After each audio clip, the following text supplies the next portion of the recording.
Okay, today we have a really magnificent little understory species, the lovely shrub everyone loves, Spicebush Lindera benzoin. So it's called Spicebush for a very distinctive reason. Here's a leaf that's already kind of ripped up a little bit. If you crush up a leaf, take a nice smell. It has a very fragrant, spicy kind of smell. Some people say it smells like pine sol. Personally, I think it kind of smells a little bit like Fruit Loops, actually. You'll have to try it out yourself to see for yourself what you think it smells like, but it has a very aromatic smell in any case. You can see the leaves have a smooth margin. There's no teeth or serrations or anything. They are elliptical in shape, not very distinctive really. They do have pinnate venation, but nothing incredibly distinctive about them, which kind of makes them a little distinctive in my opinion. They don't grow very tall. They're kind of a single-stemmed species. You will find them in clusters. They're not really ever going to form like a thicket though. That part of that is because while deer will eat some of their tissue, they are generally not a very high preference for deer to eat. Again, they will be browsed occasionally if there's nothing else to eat, but generally deer will go for something else in the woods. So spicebush and some other species can tend to be very, very common for those reasons.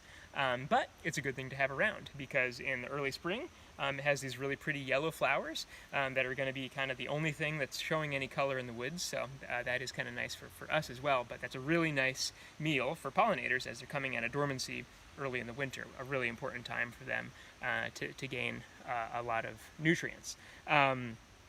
Additionally, while we're on the note of pollinators, there are a few different species that rely on spicebush as a host plant for their larvae. The most famous one is the spicebush swallowtail, but there is another swallowtail species that the caterpillars will eat spicebush, and I believe there is a silkworm.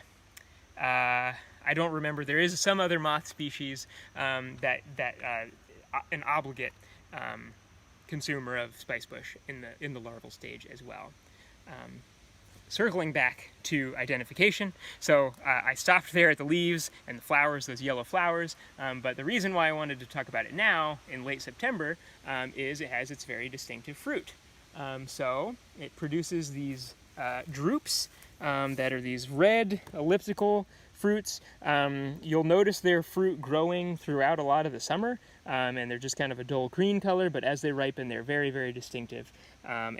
These fruit are commonly consumed by a lot of species. It's a pretty important food source moving into the winter for a lot of different wildlife species. And so beyond that, beyond feeding wildlife, feeding pollinators, it doesn't really inhibit regeneration under it. Again, it's not going to form dense thickets or stands, even though it can be really, really common as an understory species because of the deer eating everything else. It generally isn't going to pose many issues like some of our other shrubs can start to do. So it's pretty universally just a really nice shrub to have around, and a really nice thing to just take a little sniff of as you're taking a hike through the woods.